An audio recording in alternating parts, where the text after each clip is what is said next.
आज हम क्लास 9 के चैप्टर 6 की एक्सरसाइज 6.2 के क्वेश्चंस को सॉल्व करेंगे। इसका क्वेश्चन 1 दिया है, आकृति में x और y के मान ज्ञात कीजिए और फिर दर्शाइए कि ए बी समांतर है सी डी के। यहाँ पर हमें ये एक आकृति दी गई है प्रश्न में और इसमें हमें x और y के मान ज्ञात करने, इसमें x और y इनके मान हमें ज्ञात करना है और फिर इसके बाद दर्शाना है कि ए बी समांतर है सी डी के। देखिए इसमें चित्र में ए बी और सी डी दो समांतर रेखाएं हैं जिसको एक तिर्यक रेखा पी क्यू, ए बी और सी डी ये समांतर रेखाएं हो जाएंगी और पी क्यू हो जाएगी तिर्यक रेखा जो ए बी तथा सी डी को क्रमशः बिंदु आर एवं एस पर काटती है। तो इसको हम भाषाई रूप में लिखेंगे।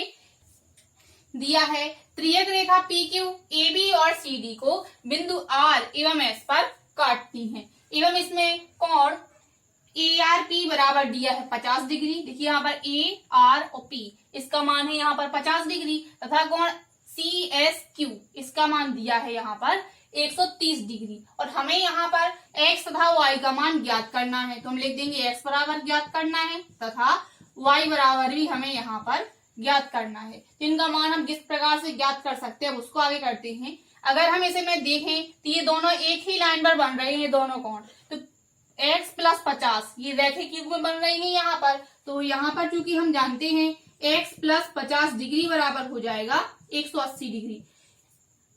क्यों हुआ है उसका कारण भी हमें बताना पड़ेगा। तो चूंकि यह है यहाँ पर रैखिक युग्म, हम जानते हैं रैखिक युग्मों का योग हमेशा 180 डिग्री होता है और रैखिक युग्म क्या कहलाते हैं, ऐसे कोण जो एक ही रेखा पर एक ही लाइन में बने। देखिए ये एक ही रेखा पर बन रहे हैं और एक ही लाइन में, देखिए इस प्रकार से इन दोनों का योग हो जाएगा यहाँ पर 180 डिग्री। तो यहाँ से x बराबर हो जाएगा 180 डिग्री माइनस 50 डिग्री, तो x का मान आ जाएगा यहाँ से 130 डिग्री।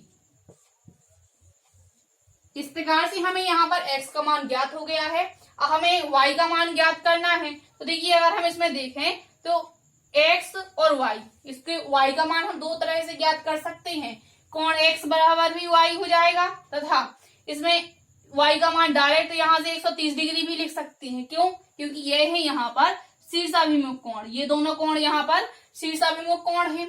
या फिर हम लिख सकते हैं इसको इस प्रकार से भी, चूंकि x बराबर है y के।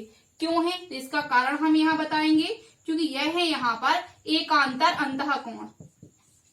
इन कोणों के बारे में पिछली वीडियो में पूरे डिटेल में बता चुकी हूँ कि रैखिक युग्म क्या है, एकांतर अंतः कोण, शीर्षाभिमुख कोण, संगत कोण, इनका फुल डिटेल हम जानते हैं लेकिन फिर भी बता देती हूँ। यहाँ पर एकांतर अंतः कोण कहा गया है तो ऐसे कोण होते हैं जो एक ही लाइन पर बनते हैं और एक दूसरे के जस्ट विपरीत बनते हैं, यानी एक दूसरे के विरोधी ही कहलाते हैं या एकांतर अंतः कोण। तो ये हो जाएंगे यहाँ पर एकांतर अंतः कोण।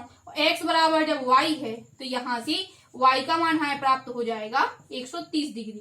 तो हमें x और y का मान यहाँ प्राप्त हो गया है।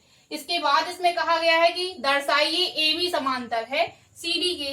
अभी तो हमने मान ज्ञात किए हैं, अब हमें दर्शाना है कि ए बी और सी डी दो समांतर रेखाएं हैं। तो यहाँ पर देखिए ये कोण, यहाँ पर x बराबर, चूंकि x बराबर दिया है 130 डिग्री तथा और यहाँ पर कोण सी एस क्यू इसका मान भी दिया है यहाँ पर 130 डिग्री और ये दोनों है यहाँ पर संगत कोण, ये कोण और ये कोण, ये दोनों है यहाँ पर संगत कोण। संगत कोण कहलाते हैं एक ही रेखा पर एक ही दिशा में बढ़ने वाले कोण।